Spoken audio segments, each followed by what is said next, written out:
y'all already know who it is. It's your boy, Raymond, back up in here. And I am back. It's been about a week. I've had some school stuff going on recently. You know, I had about 2 or 3 big exams / midterms kind of going on in my classes. So had to get those out of the way. Been kind of busy with like personal life stuff and whatnot, doing a little bit of photography here and there. Been watching a few movies lately too, which I should probably do some reviews on. Just been busy, but I'm back. I am back, and we are here with Lil Uzi Vert's new album, Eternal Atake. I mean, I guess I wouldn't call myself like a die-hard Lil Uzi Vert fan, but I do like the guy. I think he has a very interesting sound when it comes to the whole trap scene, and I think he has a very interesting tone of voice that really is able to resonate. You can always tell when it's him rapping over it. He has a very distinct, high-pitched, sort of almost Lil Wayne-esque voice a little bit. You guys already know who he is. Super popular. I don't need to tell you anything more. So let's just get straight into it. We get the whole concept of the album just from the album cover, and obviously the name of the album itself being Eternal Atake. Going for a very, very spacey, out of earth sort of tone that he's trying to set. Immediately, as soon as you see the face of the cover, you're thinking like, oh, we're gonna get super spacey techno synths going on in the background, blah, blah, blah, blah, blah. Bunch of stuff like that. For a decent portion of it, you do. You know, you get a lot of these mixtures of these space vibes, you know, very techno-oriented, a little bit of like a 80s synth background that is kind of layered underneath the trap beats that are put on top of the album. The thing that bothers me about like the whole thing is that the potential for this to be a truly trap progressive album and really have like a whole new sound to trap, there could have been so much done with the space concept of it that he was sort of going for. I know it's technically sort of like in a way, what he's trying to say is that he's so like removed from Earth or from like everybody else because he feels like he's being closed off and, you know, a bunch of like shit like that. I think that if he could have taken it to like the next step, that it would have been even better. It would have been super cool. And some of the beats do give off a really cool and a very different texture to them than like a regular Uzi trap beat. There's a lot of really cool synth samples in the background that really are able to present a different sort of texture. Obviously the trap beats are all pretty much the same, nothing really new there, but some of the textures are different. Really set a different kind of quality to the whole album. I don't know, it's just kind of like, it's just the potential is really there, but I didn't really feel like Uzi tried to sort of change the dynamic of his rapping and his flow and just the style of the beats themselves. I didn't really feel like it was trying to move forward. They just felt like they were super cookie cutter, some of them. One's like pop, low main, or low mien, I don't even know. Low main, I'm gonna just say low main. And Secure the Bag too, which is like a super sleepy track for some reason. Uzi sounds so disconnected from the track. The synth patterns in the background and just the samples going on in the background as well, they just make the whole track feel just so boring. I thought the intro of the album was really cool.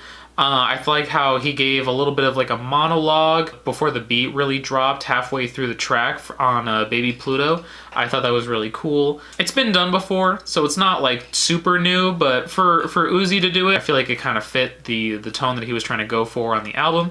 And I like that. I like that a lot. Other highlights are songs like Homecoming and P2, which is basically just a remake of EXO Tour Life, but I mean, I think it sounds good. I think it sounds a lot darker than EXO Tour Life, but I think it's a really good rendition of it. And also my favorite track being Urgency with the Sid feature, Oh, that track honestly sounds really pretty. I love it when Uzi is really singing. He sort of gives off like a slight Frank Ocean sort of quality, the way that he tries to put so much emphasis into his higher pitched range whenever he's singing. I really enjoy that, and Urgency really gives a lot of that from Uzi on this. And then the Sid feature is really nice as well. I think she sounds nice over the track. The beat switch for her feature really, I think, was really complimented the way that she sings. She's not usually like a trap singer or like artist in general, but the way that she's placed on top of the production, I think, sounds really neat. Other than that, you know, I know a bunch of Uzi fans who are watching this are gonna be like going crazy, going like, oh, but what about this? This is like totally progressive, dude. This is like never been done before. This whole like space age beat, the vibe is crazy, bro. Like, I don't care. Okay, like if you want spacey vibes, then like go listen to techno or house or some shit like that, or like Daft Punk. If you want spacey vibes, then like I think Travis Scott does a little bit of a better job of it. Actually, no, he does a better job of it, just period. I think Uzi's good enough to where he is able to progress trap in his own way, just through the way that he raps, what he raps about, and also tonally, he just has that like raspy, high-pitched voice to him. And I think if he sings more, I feel like that would be way better for him.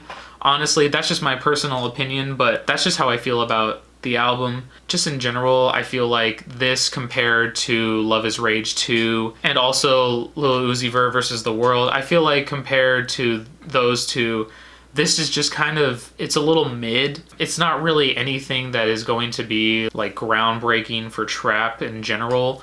I just think it's okay. I think it's pretty decent. The production for the most part sounds pretty put together. You know, there's a decent amount of layering, which is really nice, so I can definitely appreciate that. I just think Uzi didn't really put forth the full effort into trying to progress the sound in which he raps and his flows and whatnot, you know, just him vocally. But overall, yeah, it's a pretty decent album. Definitely go check out Homecoming and Urgency, and P2 as well. Those three are some pretty great tracks, some highlights from this album. Go check it out for yourself. And yeah, I think I'm gonna give this one like a 6.5 or a 7. It's leaning more towards like a 6, but I'll give it a 6.5. Yeah, I'm okay with that. Also, just to add like a little thing, because I know people are gonna complain, but I just think that this isn't really gonna age as well as Love is Rage 2, I think, aged, to be honest.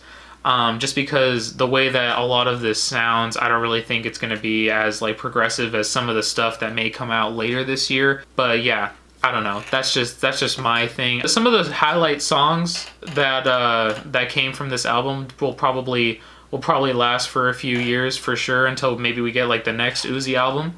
Who knows? I don't know. I just don't think that it has the long-lasting quality that Love is Rage 2 had, for sure. But like I said, that's just my opinion. If you disagree, or you completely agree, or you're just kind of meh about it, go ahead and comment down below. And go ahead and leave a like and a subscribe for the channel. I'm going to be doing my Janae Aiko album review. She just came out with her new album same day, and I'm going to try to get that out by the end of the weekend. If not, hopefully Monday or Tuesday. But yeah, this has been Eternal Atake by Lil Uzi Vert. It's pretty much all I got. Thank you guys for watching, and I'll see you guys in the next video.